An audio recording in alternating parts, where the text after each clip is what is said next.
Here, U is die God wat sê, kyk na die voëls in die lug en die blom in die veld en Here, U is die God wat sê dat as U na hulle kyk, hoeveel te meer gaan U nie ook na my kyk nie. En Here, daarom ons vanoggend kom stil raak voor U. Here, en ons wil net vanoggend kom sê, Here, dankie dat ons kan weet. U is my groot voorsiener. Here, U is die God wat voorsien. Here, U is die God wat ons sien. Elke oomblik van elke dag. Here, U is nie 'n God wat ander pad kyk wanneer ons behoeftes het. Here, U is nie 'n God wat U aangesig van ons wil wegdraai nie.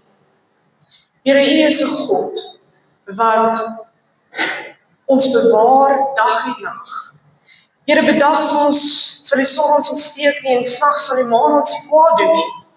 Here, want U is met ons. Selfs al gaan ek deur 'n dal van dood skade weer, sal ek geen onheil vrees nie, Here, want U is met my. Here, U stok en U staf, die vertroos en beskerm my. Here, wat sal 'n mens aan my kan doen? Here, ons kyk nie na mense vir ons voorsiening nie. Here, ons kyk na U. En Here, daarom ons opkyk na U en ons vanoggend kom proklameer, You are my provider. Maar Here, vanoggend wil ons ook sê, help ons om ons hande, ons harte in lyn te kry met die woord in U wil. Help ons vanoggend om ook ons lewens in lyn te kry met U woord in U wil. Here, ons is besig vir die reeks, is ek lui? Here, praat, die diensknegt luister. Here, vanoggend is ons gebed, Here, vorm ons en maak ons U pottebakker en ons die klei. As ons lou is, help ons om warm te kom. Here, as ons vanoggend skuldig is in hierdie dinge, Here, help ons om warm te kom. Praat, U diensknegt luister. Vorm ons en maak ons slegs soos U wil, Here. Here, dis wat ons gebed in U naam en U naam alleen. En ons dank U daarvoor. Amen. Jy kan die sitplekke inneem.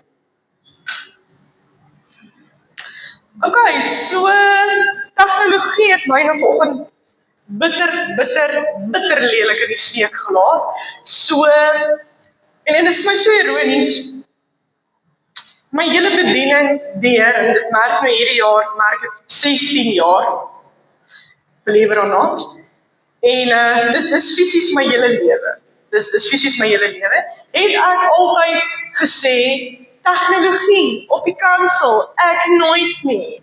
En toe raak ek nou gemaklik, en ek bring toe nou tegnologie kansel toe, en ek gebruik tegnologie op die kansel, en ek raak oulik, en ek sit vir die teksversies op die skerm, en op die teksversies op die skerm,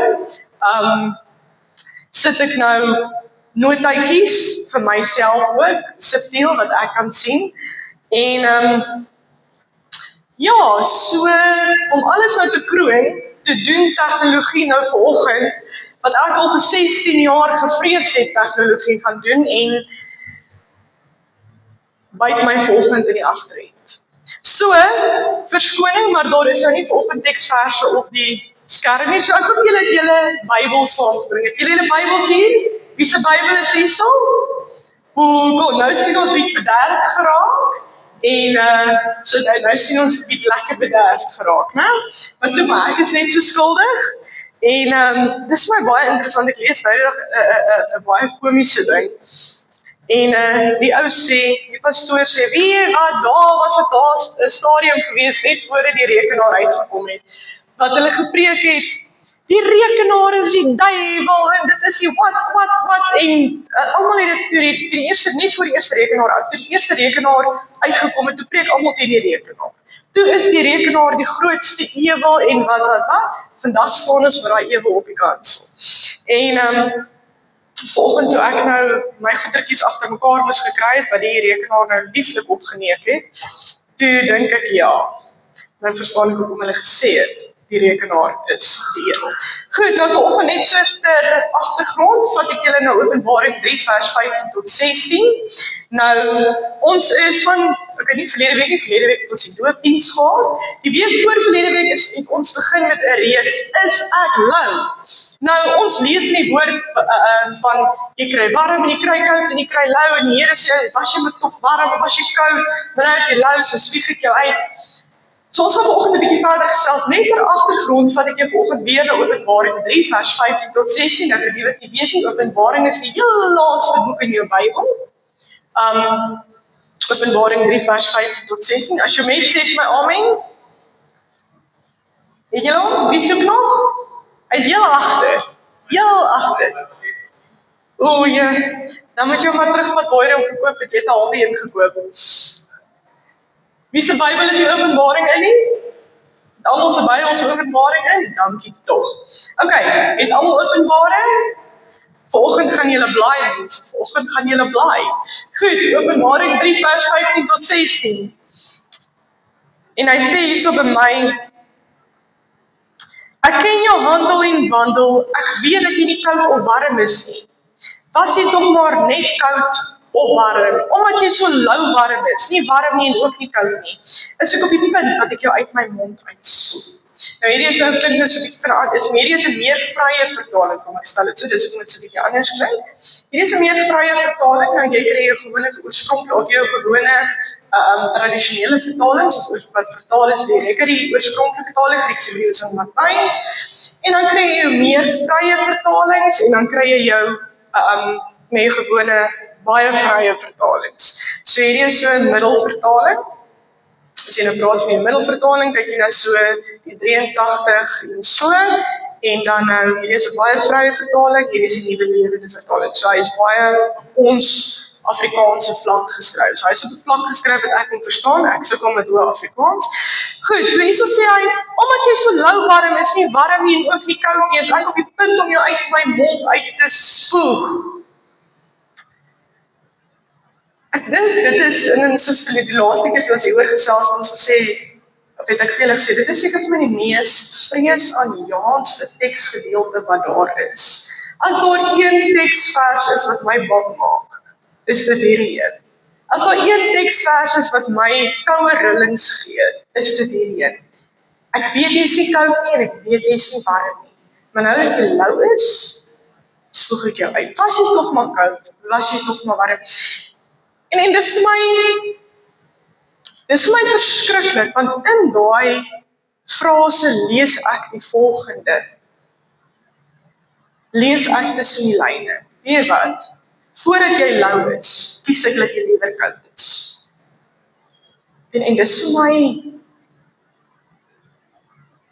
dit is maar so die Here regtig vir my sê, weet wat, is beter as jy net heeltemal koud is. Maar nou dat jy lou is, dan spoeg ek jou uit. En ons het so 'n bietjie gesels oor lou, wat bedoel die Here wanneer hy sê, hy spoeg jou uit. Hy sê fisies vir jou, ek verwerp jou. Dit is wat hy sê. As jy lou is, verwerp ek jou.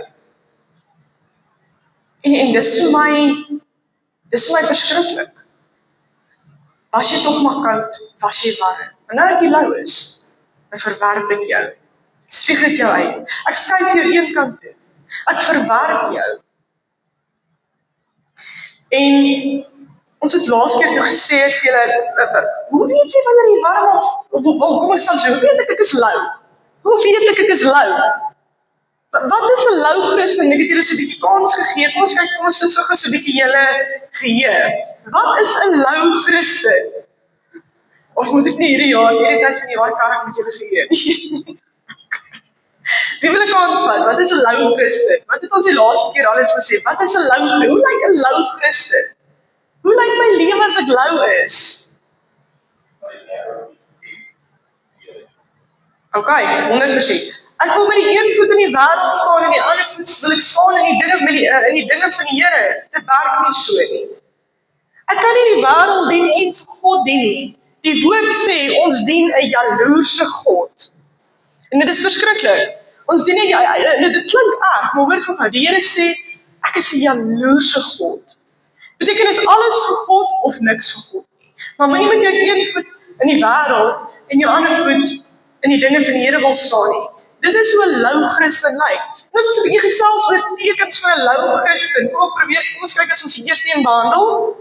As ek julle so 'n bietjie verfris of ek gaan terugkom. Heel eerstens het ons gesê, jy is tevrede om 'n lewe te lewe sonder Jesus Christus.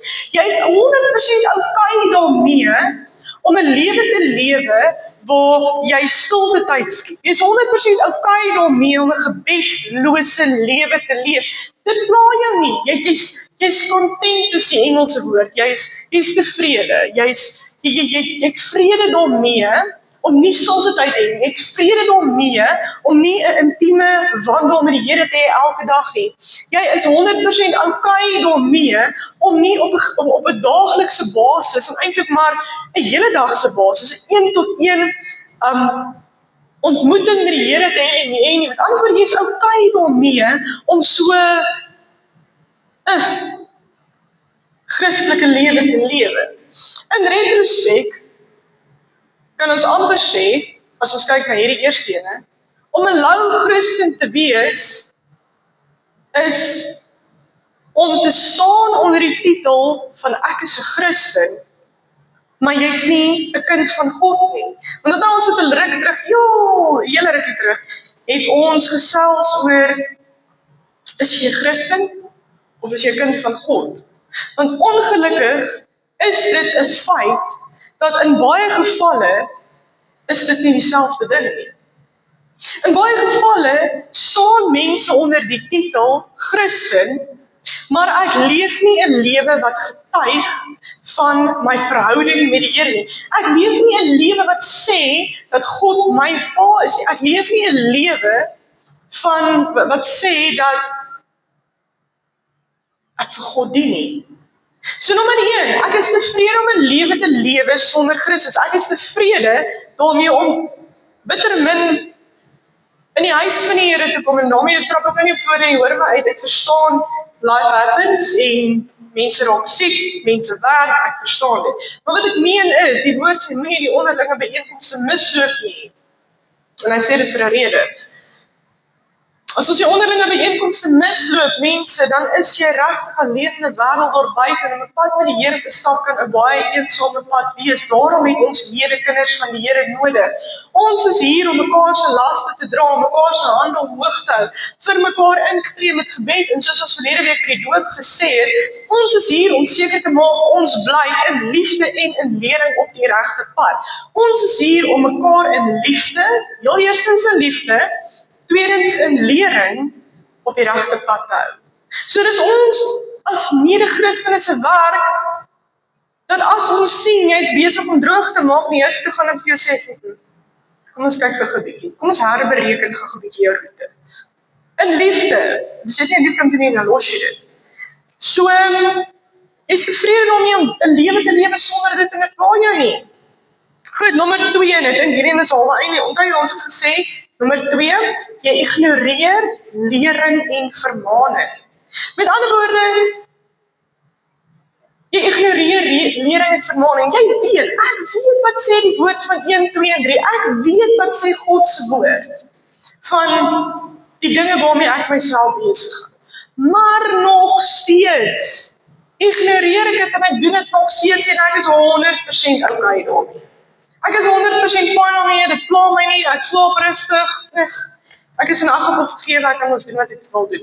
Daai is die gevaarlikste dwaallering van alle tye. Ek kan doen wat ek wil, ek is klaar vergewe. Mense, dis gevaarlik, want die woord sê, as jy nie heilig maak en nastreef, sal jy die koninkryk van God nie sien nie. Dit beteken, as ek lering en vermaaning ignoreer, beteken dit ek ag God se woord en sy wil nie as die hoogste gesag in my lewe nie. Ek kan nie my rug draai op lering nie. Die woord van God is daar om my te transformeer van binne na buite. Die woord van God is 'n, ek kan sê kompas, maar in die huidige dag, dis die GPS vir jou lewe om jou te wys, dit is hoe jou lewe moet lyk. As ek dit nie belangrik ag nie, dan ag ek God nie belangrik nie, en as ek nie my lewe formeer volgens sy woord en sy wil nie, beteken dit blaatant. Ek kan nie sê ek het vir God lief nie. Ek kan nie sê ek het vir God lief, maar ek formeer nie my lewe volgens sy woord en sy wil nie. Dit werk nie so nie. Nommer 2, of nommer 3, ons verwelkom lering of insette van beïnvloeders. Nou in die tyd waarin ons leef, het dit ons maar 'n ding geword, soos ons verlede laasweek gesê. Influencer, ek wil die horriepiep vang. As iemand praat van 'n influencer, ek wil regtig. Influence is gewoonlik vir my, beïnvloeder is gewoonlik vir my retrospek of vir my 'n definisie of sinoniem aan 'n slegte invloed. Die persoon is 'n sleg, ek voel hy is 'n slegte invloed. Want meeste van die tyd, die goed wat daai ouens doen, is vir my, dink ek, hoe kan jy dit doen? Dis iets verskrikliks. Ons is lief daarvoor om mense se woord en mense se lering te stel bo die woord van God. Ons is lief daarvoor om eerder te luister na wat mense sê, eerder mense se voorbeeld te volg, as wat ons is om die voorbeeld te volg wat Christus vir my en vir jou gestel het. As daar 'n voorbeeld is, as daar 'n influencer is wat jy wil volg, dan volg jy vir Jesus. Hy is die enigste influencer wat jy behoort te volg. Hy het gekom aarde toe letterlik om vir ons te wys. Kyk na my, en dan gaan jy weet wie my Vader is. Kyk na my leefstyl, en jy gaan sien wat die Vader van jou verwag. Christus is vir my en vir jou gestuur, nommer 1, om ons te kom versoen met God, deur sy bloed aan die kruis van Golgotha, nommer 1. Nommer 2 was sy doel ook gewees om vir my en vir jou te kom wys wat die Vader van my en van jou verwag. So as daar 'n voorbeeld is wat jy volg, is dit die voorbeeld van Christus. Mense sien nou leef ons in 'n wêreld waar ons op sosiale media soveel beïnvloeders sien en soveel mense sien wat, influencers is, of ek weet nie, dis my die simpelste term in 'n geval. Maar ek wil regtig, ek wil die blou aap bevang. Ons volg hierdie mense en die woord sê baie duidelik vir ons. Vervloek is die mens wat vlees sy arm maak terwyl sy hart van die Here afwyk. Vervloek is die mens wat vlees sy arm maak terwyl sy hart van die Here afwyk. Jy is letterlik vervloek as jy na mense luister in teks van God.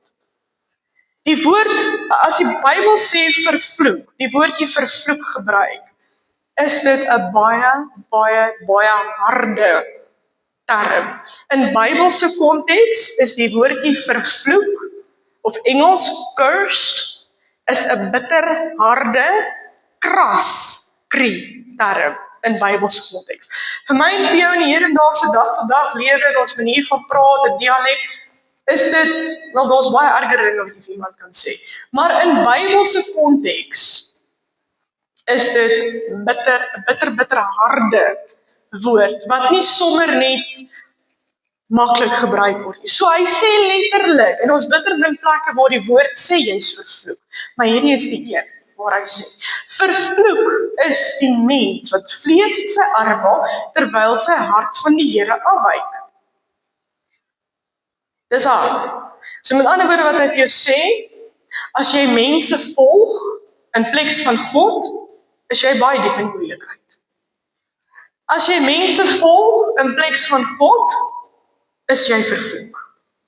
As jy mense volg in plek van God, kan jy jou maar regmaak met verval en 'n baie harde val. En 'n lelike een daarbey. Want mens is mens, en mens gaan altyd mens bly, en die mens wat jy volg is mens net soos jy mens is. Onderhewe in dieselfde foute wat jy is. So jy volg iemand wat net so min perfek is soos jy. So in retrospek is dit eintlik twee blindes wat mekaar probeer lei. As jy blind is, gaan jy definitief nie staat maak op 'n ander blinde nie. Jy gaan vir jou eerder 'n gids ontmoet. En jy gaan nie ander blinde volg nie. Maar tog doen ons as mense dit. 'n Mens is nie 'n persoon na wie jy opkyk nie. En hiermee sê ek nie, dis verkeerd om 'n mentor te hê. Dis 100%, ek glo in die mentorkonsep. Maar, as daar een is na wie toe jy opkyk, is dit God self. As daar 'n influencer is wat jy volg, is dit Christus self. Mens sien in die dag-te-dag lewe waarin ons leef, is dit baie makliker en is ons meer geneig om mense te volg in plaas van God te volg. Ek weet nie hoekom nie. Is dit omdat ons mense kan sien en God nie kan sien nie? Ek weet nie wat is dis my 'n vreemde konsep, want tog is ons almal skuldig, ek self. Vervloek is die mens wat vlees sy arm maak terwyl sy hart van die Here afwyk. As dit vir jou makliker is om mense te volg En makliker is om na mense toe te gaan met jou moeilikheid, in plaas daarvan om na God toe te gaan met jou moeilikheid. Dan is jou oë op mense gerig, en is jy onmoontlik nie warm nie, maar eerder lou. Goed, vanoggend gesels ons bietjie oor nommer 4. Ons gaan vandag aan, en ek wil julle vat by 1 Petrus 1, vers 15 tot 16. 1 Petrus 1, vanaf vers 15 tot 16. 1 Petrus 1, vanaf vers 15 tot 16. Petrus is net na Jakobus. 1 Petrus 1, vanaf vers 15 tot 16, het jy hom? Sê my amen as jy hom het? Ek dink ons gaan 'n kompetisie begin hou. Kyk wie kan die eerste by teksvers uitkom. Een wat eerste daar uitkom, kry 'n chocolate. En een wat laaste daar uitkom, sluit af met gebed. Maar niemand kan om nie, want ons is lief vir bid. So dis nie regtig 'n straf. Ons sal iets anders. Die een wat laaste daar uitkom, maak vir almal koffie. Hoe klink dit? Goed, het jy hom? Sê amen as jy weet. Dis sy, wel dan, ek sien raak 'n bietjie vinniger. Miskien moet ons hierdie uitstapie meer gereeld.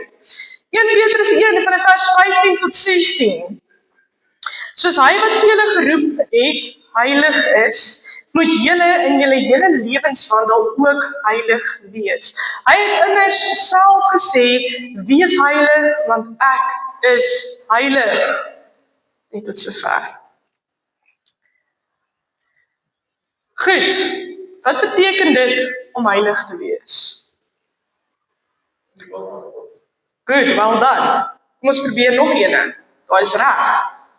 Maar nog ene. Kom ons vat nog enetjie. Wat beteken dit om heilig te wees? Wel dan, goed. Dit alles val vir my onder een sentrale definisie. Kan ek julle help? Volgens die oorspronklike definisie van wat dit is om heilig te wees, beteken dit om uitgesonder, to be set apart, om afgesonder en uitgesonder en eenkant gesit te wees vir 'n spesifieke doel. Right, to be set apart for a specific goal. Om uitgesonder en eenkant gesit te wees vir 'n spesifieke doel. So, jy moet 'n lewe lewe wat uitgesonder en uitgeset is, apart van die res van die wêreld, moet jy jouself distansieer en 'n lewe lewe afgesonder en uitgesonder vir 'n spesifieke doel. Wat is daardie doel? Die doel van God vir my lewe. Christus was heilig, is heilig, was heilig. Dit beteken hy is uitgeset en afgesonder gewees vir 'n spesifieke doel, die doel wat die Vader gehad het vir hom en steeds het vir hom, so moet ek en jy ook heilig wees. So met ander woorde, met my is daar 'n baie spesifieke doel, en met jou ook, maar in konteks, met my is daar 'n baie spesifieke doel wat die Here met my lewe het, so ook jy. So ek kan nie deel vorm van die res van die wêreld nie, want Engels sê, if I become part of the world, I become stained as the world. Alright? Beteken, ek moet 'n lewe leef afgesonder van dit wat die wêreld doen. Right? Dis wat dit is om heilig te wees. Ek kan nie doen wat hulle doen nie. Dan raak ek gevlek soos die res. Dan raak ek maar soos die wêreld. En ons is nie hier om deel te wees van die wêreld nie. Ons is hier om anders te lyk en uitgeset te wees vir die doel wat God vir ons lewens het. Ons kan nie doen wat almal anders doen nie. Ons moet heilig wees, want God is heilig. Ons moet uitgeset en apart gesit wees, to be set apart vir 'n spesifieke doel. Vir hierdie rede kan ek nie 'n neutrale lewe leef nie. Nou wat beteken 'n neutrale lewe? Ek is redelik neutraal. As iemand na jou toe hoor, wat is jou opinie rondom 1, 2 en 3? En jy weet voor jou heilige siel die woord baie duidelik uiteensetting van wat nommer 1, 2 en 3 moet wees. En die persoon kom na jou toe en sê, wat dink jy van 1, 2 en 3? Jy weet baie goed wat sê God se woord vir 1, 2 en 3 en dit is definitief nie neutraal nie. Die woord van God, mense verstaan vandag een ding baie mooi is wit en swart. Daar's nie grys areas nie. Die woord van God sê reg en verkeerd, daar's nie grys areas nie. Daar is nie neutraliteit nie. Daar is nie 'n neutrale standpunt in die woord van God nie. Hy sê dis reg of is verkeerd, hy sê dis wit of is swart en dis dit. Maar nou kom iemand by jou en sê vir jou, wat dink jy van 1, 2 en 3? Ag nee, want ek is redelik neutraal. OK. Sê vir my jy's lou sonder om vir my te sê jy's lou. Nee. Ons kan nie 'n neutrale lewe leef en heilig wees terselfdertyd nie. Beteken dit ek moet loop en vingerwys daar waar op my voet sit? Nee. Maar ons lewens moet getuig van God se woord en wil. Soos God se woord wit en swart is, behoort ons ook 'n lewe te leef van wit en swart en reg en verkeerd. Ek kan nie 'n neutrale lewe leef in die sin van neutraal wees, omdat ek bang is vir kritiek, bang is vir vingerwys, bang is mense kyk anders na my, want is eintlik maar hoekom ons neutraliteit nastreef, of 'n lewe beleef van neutraliteit, maar 'n kind van God is nie neutraal. 'n Lou een is dalk, maar 'n warm kind van God is nie neutraal. 'n Warm kind van God neem standpunt in. Ek sê weer, beteken dit ek moet loop en vingerwys? Nee. Dis ook nie my en jou plek om te oordeel nie, so wat verwag die Here dan van my? Die Here verwag van my, om my lewe te hou, weer eens volgens sy woord. Heilig, want God is heilig. To be set apart. Om nie aan kant gesit te wees. Om uitgesonder en afgesonder te wees van wat verkeerd is. Van die dinge wat die wêreld doen, as ons verwys na die wêreld, bedoel ek nie dat die Here nie gekom het vir die res van die mense, net vir my nie, dis nie wat ek sê. As ek verwys na die wêreld, verwys ek na diegene wat doelbewus kies om nie vir God te volg nie en te leef teen die woord van God. Dit is wat ek bedoel as ek verwys na die wêreld. So hiermee sê ek nie dat hulle nie tot inkeer kan kom nie, almal kan. Dis waar vir die Here gekom het. Ek verwys na die term wêreld in die sin van mense wat hulle rug doelbewus draai op God. Ons kan nie 'n lewe leef soos dit nie, want dan is ek nie heilig nie. En die woord sê, wees jy heilig, want ek is heilig. Ons kan nie sê, ek is neutraal. En 'n lewe leef van, ek is neutraal nie. Nee, dan is jy nie heilig. As jy nie heilig maak om nastreef nie, sal jy die koninkryk van God nie sien. En as jy lei. En spoeg God jou uit. Goed, nommer 5. Jy gebruik jou stem vir jou eie voorkeure in plek van die van God. Kom ons doen 'n bietjie. Romeine 6 vers 6 tot 7.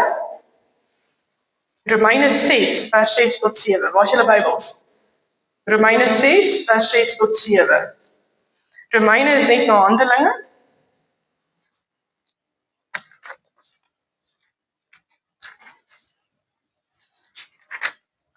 Romeine 6 vers 6 tot 7.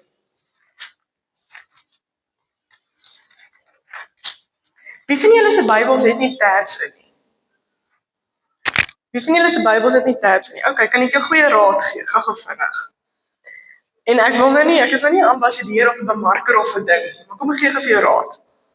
Jy kry sulke tabs wat jy te koop kry, either op Temu of Takealot of so, wat jy op jou Bybel kan sit, wat werk vir druk is. So dis nogal oulik, so gaan kyk 'n bietjie na dit, as dit vir jou makliker gaan wees. Goed, Romeine 6 vers 6 tot 7. Ons weet dat ons, weet jy nou, sê amen as jy net na Handelinge, Matteus, Markus, Lukas, Johannes, Handelinge, Romeine, die 6de boek in die Nuwe Testament. Goed, amen as jy Goed, die gaat ons. Romeine 6 vers 6 tot 7. sê die volgende: ons weet dat ons ou sondige self saam met Christus gekruisig is, sodat die sonde se mag oor ons verbreek kan word, en ons nie meer slawe van die sonde sal wees nie. Want as iemand sterf, word hy vry van die mag van sonde. Goed, hierso sê hy basies. Ons het verlede week het ons daar by die doop op daar gesels. Die dag wanneer ek Christus aanneem, dan sterf die ou mens. Met ander woorde, die eie ek sterf ook. My voorkeure is nie so belangrik soos dit wat God wil hê nie. Hoor mooi. Me, myself and I is no longer. Me, myself and I bestaan nie meer nie. Dis nou God die Vader, God die Seun, God die Heilige Gees, maar nie meer me, myself and I nie.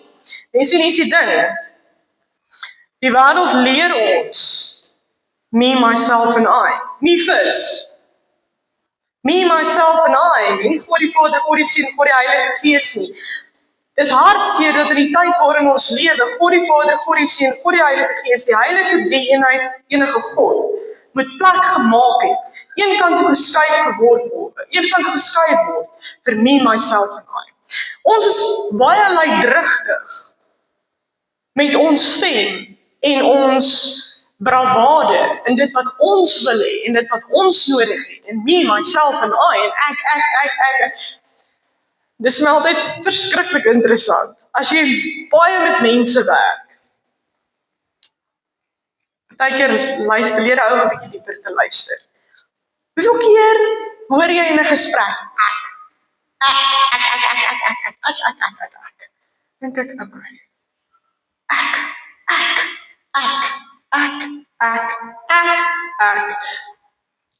Ons hoor die hele tyd ek. Klink soos 'n eend. Dis al wat ons hoor. Want dis me, myself and I. Ons is vinnig om uitgesproke te wees en luidrigtig te wees oor ek wil dit hê. Ek verkies dit. Dis nie wat ek wil hê nie. Ek hou nie daarvan. Ek hou van dit. Ek soek dit. Wat van wat die Here wil hê? Wat van wat die Here wil hê? Jy het daaraan gedink. Jy sien, dis die ding. Ons gebruik ons stem en ons bravade en ons boldness om ons eie voordele en voorkeure staan so uit te spreek. Want ons gebruik nie daai selfde stem en daai selfde bravade om op te staan en te praat vir dit wat die Here wil hê. En is dit nie maar die probleem met kerk en Christendom vandag nie? Is dit nie maar, hoor my uit, ons het interessant vanaf Dinsdag aan by die CR hierdie selfde gesprek gehad.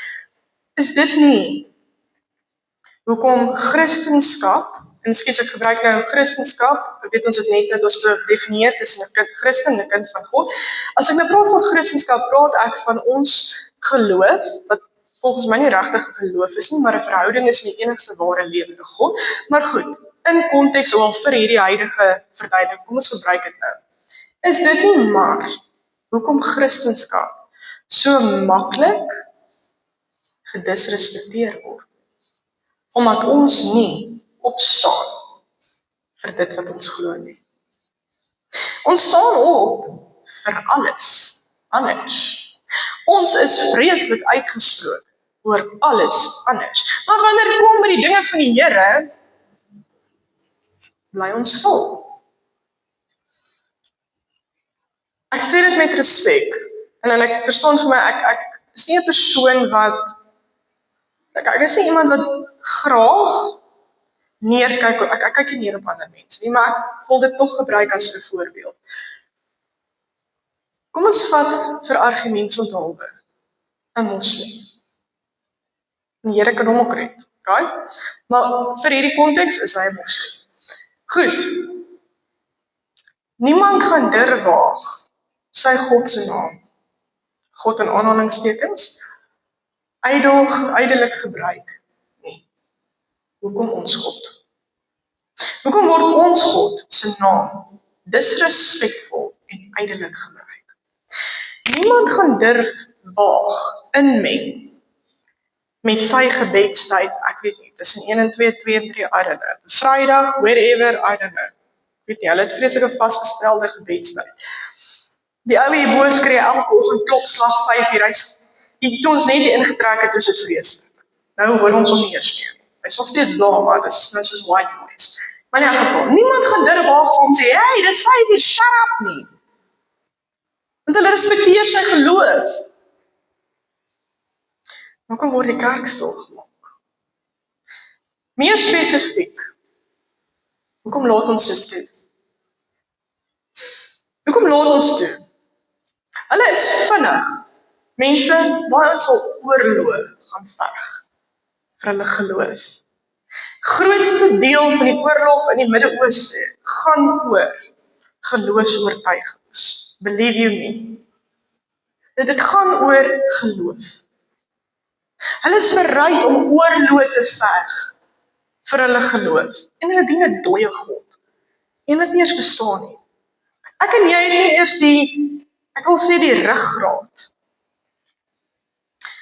om op te staan vir ons lewende God nie.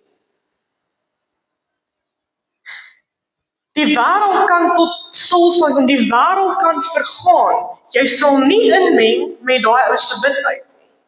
Jy sal nie inmeng met sy heilige dae, wat uitgeset is vir sy, wat ook al dit is wat hy doen. Jy sal nie inmeng met dit nie. Maar daar word so maklik ingemeng by ons goed. Hoekom? Ek gaan vir jou sê hoekom. Ons laat dit toe. Ons is nie meer uitgesproke oor wat God wil hê nie. As ons rewind na die Bybelse tyd, in die Nuwe Testament, daai ouens was bereid om hulle lewens te verloor. Hulle was bereid om hulle lewens te verloor vir die evangelie. Hulle was bereid om hulle lewens te verloor vir die evangelie en hulle het hulle lewens verloor vir die evangelie. Dit was die tyd van martelaars. Hulle was nie doodgemaak en klaar gekry nie. Hulle was gemartel. Hulle was gemartel. Op die wreedaardigste maniere. Maar nogtans het dit hulle nie afgeskrik nie. Ek en jy is nie eers bereid om vir iemand te sê jy, vir die vrou by die taller te sê jy. Moenie die Here se naam eintlik gebruik voor my nie, asseblief tog. Dis disrespekvol. Waar kom jy daaraan? Dink 'n bietjie van wie jy praat. Ek doen dit. Hulle weet nog. Ja, ek het nou net my pakkie kom aflewer het. Hy die pakkie gegee, toe gee hy daar 'n, weet nie of dit is 'n vloek of wat sou wil gebruik het. So vir my, wat is jou maniere? As jy daai naam gebruik, beter jy op jou knieë staan. Nie voor my nie, maar voor die een wie se naam jy gebruik. So, asseblief tog. Groei 'n bietjie respek toe. Hoekom doen ons dit nie meer? En ek praat nou van die Here se naam eintlik gebruik, maar so is daar baie dinge. Wat van wat God verkies? Wat van God se wil? Wat van God se voorkeure? Wat van dit waarvan God nie hou nie? Wat van dit waarvan God hou? Ek en jy is hier as sy ligdraer. Ons is hier as sy ambassadeur. Ambassadeur se primêre doel is om belange oor te dra. In 'n plek waar die maatskappy nie fisies teenwoordig is nie, word daar 'n ambassadeur van daardie maatskappy gestuur om daardie maatskappy se belange te verteenwoordig waartoe daai ambassadeur gestuur word. Ek en jy is ambassadeurs hier op hierdie aarde om 'n lig uit te dra vir hierdie wêreld. Wie se lig? My lig? Nee. Jou lig? Nee. God se lig. Die kerk se lig? Nee. God se lig. Ons is hier om sout te wees vir die aarde. Ons is hier om God te verteenwoordig, te staan vir wat God behaag en ook vir dit wat hom nie behaag nie. Maar tog bly ons stil, want ons is uitgesproke en braaf vir ons eie voorkeure. Maar wat van God se? Ons is nie hier vir onsself nie. Nou dit mag jou dalk ruk tot in jou diepste kern, tot in jou diepste mens wees. Jy's nie hier vir jouself. Dis mag dalk 'n groot skok wees. Jou identiteit lê nie in jouself nie. Ja, ons is 'n stukkie inligting. Jy's nie hier vir jouself nie. Jy's hier vir God. Jy's hier om hom te verteenwoordig, om hom te verheerlik. Dis jou doel hier. Dis my jou doel hier. Maar ons lewe 'n lewe van me, myself en I. My voorkeur, ek. Wat van as iemand na jou toe kom en vir jou vra, wat dink jy van 1, 2 en 3? En van sy luister my maar, het gaan oor wat ek dink, het gaan oor wat God dink. Kom ek sê jy wat dink God daarvan? My opinie maak nie saak nie. My opinie is totaal en al irrelevant, net soos wat ek is. God is relevant, sy opinie is relevant. So kom ek sê jy wat is God se opinie? En as jy nie daarvan hou nie, gaan vat dit op met die Here. Ek is net 'n spreekbuis. Maar jy sien, ons het nie daai bravade nie. Ons het dit nie. Ons het dit nie. Ons is bang vir oordeel, maar hoe kan die oordeel ons toe kom as ons rarig net so, nee, wat ek sien. Dis wat die woord sê, van kyk, nie my opvatting, vat dit op met die Here. Nie my kwaad wees nie. Sorteer dit met die Here uit. Ons lewe 'n lewe waar ons eie voorkeure belangriker is as die van God. So vanoggend wil ek graag staan hierso en ek wil jou vra, watter van hierdie is jy skuldig aan? Watter van hierdie het vanoggend vir jou so 'n bietjie pakslaag gegee?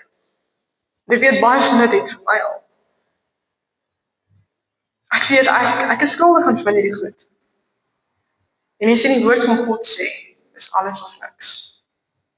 Dis alles of niks. Maar moenie met een voet in die wêreld en een voet in die dinge van die Here staan. Jy kan nie.